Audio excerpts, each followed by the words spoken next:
It was June 3rd, 1981, when a young girl disappeared from San Antonio, Texas. The next day, a body was found in Comal County, Texas, shot multiple times in the head, and her clothes were torn and removed. The victim's identification remained a mystery for 27 years, and the case continued for 42 years, when finally in 2023, the case reached its climax.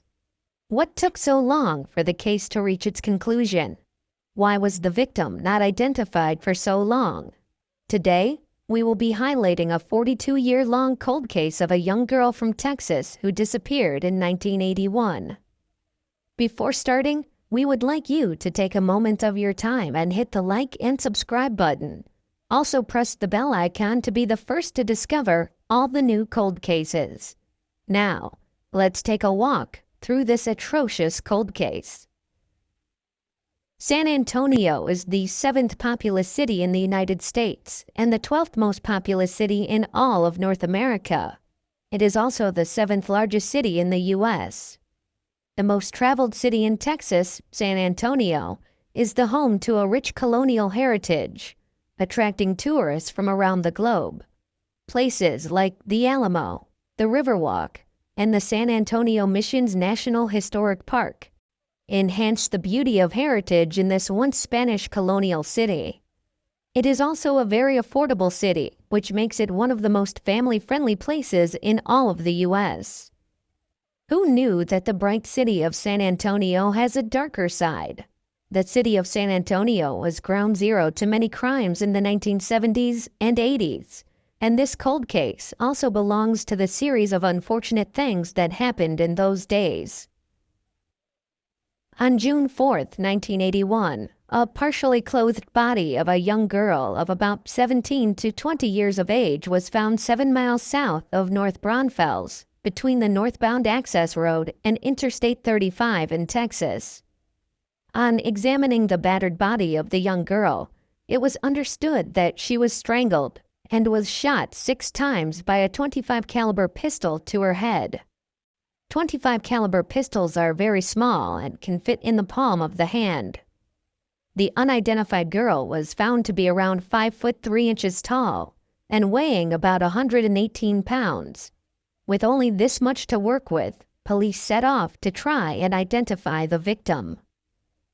The cause of death was not confirmed initially, but according to Comal County Justice of Peace R.G. Blanchard, the girl died due to the gunshots and not because of the strangling. The girl's clothing was missing from the scene, and she was left only with a multicolored blouse, white socks, and her bra pulled behind the neck. Although the preliminary test said that she was not violated, the investigators believed otherwise. According to them, the victim's body showed all the signs of being harassed and violated, and it was understood that she might have fought back for her life. One of the gunshots were right above the right eye, and the other 5 times were shot above and behind the right ear. No weapons were found at the crime scene, and from observing the crime scene, the police believed that she had been killed somewhere else and then dumped on the roadside. The Comal County Sheriff's Department appealed for help in identifying the victim, but didn't receive anything useful.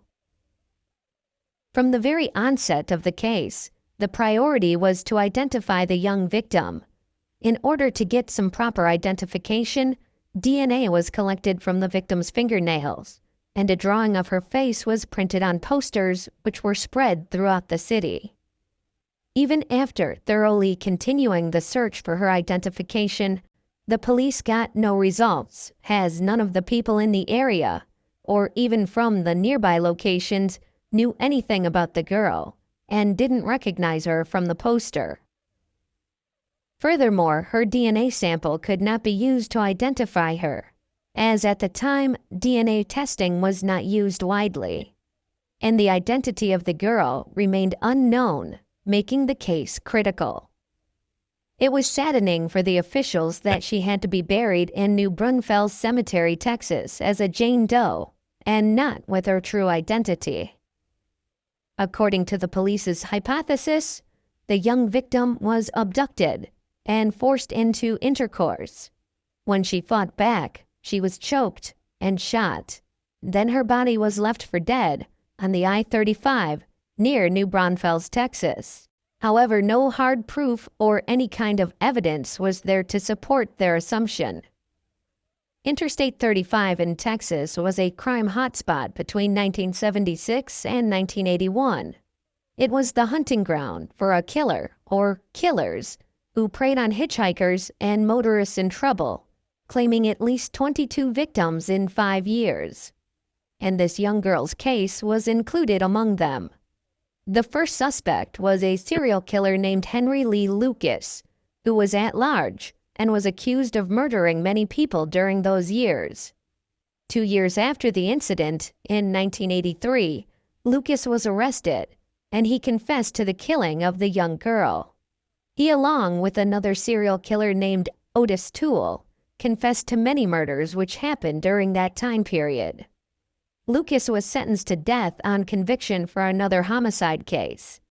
But subsequent renunciation of the Lucas confessions in 1985 returned several cases to the unsolved column, the unidentified girl's case being one of them. After finding Lucas not guilty of the girl's murder in 1981, the investigations resumed, but to no avail. Her identity was not known, and pursuing the case was getting more difficult. The investigation continued for years, but without the identification of the victim, it was hard for the investigators to pursue the case and find the culprit. There were so many mysteries left for the Comal County Sheriff's Department to unravel, but they had no real clues or leads to follow. All they had was the victim's DNA, a picture, and the location where she was left for dead. Even on interviewing people around the area, they came up with zero explanations as to what might have happened. The case started to look bleak, and hopes were fading away. Soon the case went cold, despite the investigation remaining open. After almost 3 decades of the case remaining cold, the Texas Rangers' Unsolved Crimes Investigation Program revisited the case in 2008. On going through some missing reports, they found a missing person report that matched the description of the victim from the 1981 time frame. The Texas Rangers then met with the family who filed the missing persons report. The person who filed the report was Sandra De Leon, who resided in the West Avenue area of San Antonio. On showing the victim's profile, Sandra and her family immediately recognized the 18-year-old girl. According to them, she was Carol, Sandra's elder sister. With this statement, the police finally had a new hope, and after further family DNA testing, her identity was confirmed after 27 years of being labeled as Jane Doe. She was officially identified as Carol Joyce De Leon in 2009. Carol Joyce De Leon was born on February 18, 1963 in Bexar County, Texas, USA, in the house of Rodolfo De Leon and Ramona Vara. She had a younger sister named Sandra with whom she grew up. However, not much information about her family is available. She resided in the West Avenue area of San Antonio, Texas. On May 28, 1981, Carol graduated from Thomas Edison High School, just a few days before her unfortunate demise. Carol, after graduating from high school, had a lot of free time on her hands. She felt that it was time for her to live on her own and start her independent life. She discussed her plans with her family, with whom she was living at the time, telling them that she would like to move out and start life on her own now that she had turned 18. And her loving family agreed to it. When asked about Carol's whereabouts on the day of the incident, her family said they thought Carol had gone out with her friends to spend the evening with them. When police asked Carol's family about why they didn't file a missing persons report after Carol didn't come back, they replied that Carol had discussed her living arrangements with them and that she would be moving out when she was 18. so they assumed that Carol did just that. But when they heard nothing from Carol for so many years, Sandra, Carol's sister, filed the missing person report in 2007. Later on, while investigating the case and interrogating people who had known Carol, they found out that she had attended a nightclub in San Antonio on June 3, 1981. No one saw Carol after that, so it was strongly believed by the police that Carol went missing just after she left that nightclub. Although the case had gone cold during those 26 years, from 1983 to 2009, the police department now had a new technology in the field of DNA testing, and this provided a breakthrough by providing them with an unknown sample of DNA, which was developed in 2010 from the victim's body. Was this foreign DNA profile that of her killers? The new DNA sample was entered into CODIS, or Combined DNA Index System, but no matches were found according to the Texas Department of Public Safety. The investigators posted information on many websites and forums to contact the Texas Rangers if someone knew about the case. A photograph of Carol and a male subject was posted by investigators on the Texas DPS website. It was thanks to the public's assistance the male subject was identified and dismissed as a suspect by investigators. However, his name was never made public. Failing to find any suspects, the progress again became stagnant, and the case went cold again for the next 8 years, from 2011 to 2019. In 2019, investigators reportedly collected another sample of DNA, which was used to perform genetic genealogy testing that identified 3 persons of interest. In 2020, advanced DNA testing under the SAKI program was performed, which was funded by the Department of Justice. Through this DNA test, 2 of the suspects police had their eyes on were cleared and were no longer part of the case. On further examination of DNA through the normal forensic testing, it led them to a positive match: 68-year-old Larry Allen West. In November 2021, investigators interviewed Larry Allen West at his workplace. He reportedly told officials he frequented bars in the area and would pick up younger women, but he denied knowing anything about Carol. He also provided a DNA sample, and in March 2023, investigators concluded West's DNA was the closest match to what detectives found on De Leon's body.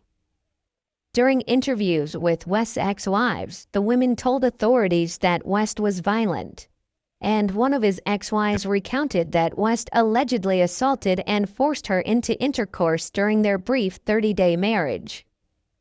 After 3 years of accusation and investigations using modern sciences, on June 13, 2023, Larry West was arrested by the police and was booked into the Bexar County Jail on a $125,000 bond. However, West paid the sum of money and was released on Friday, January 14, 2023. West is due back in court in May 2023 for a pretrial hearing. So, according to you, was West the one who brutally murdered Carol on that unfortunate day? Do you think he will be brought to justice? Even if the DNA evidence points to him in the eyes of the law, a person is innocent until proven guilty. Till then, Carol will surely have to wait for her justice as she rests under her tombstone, which finally has a name on it. Share your opinions in the comments section. And don't forget to like, comment, and share this video. Please subscribe to our channel where we will bring you more cold cases and discuss everything in detail with you. Stay tuned to Cold Case Files for more content.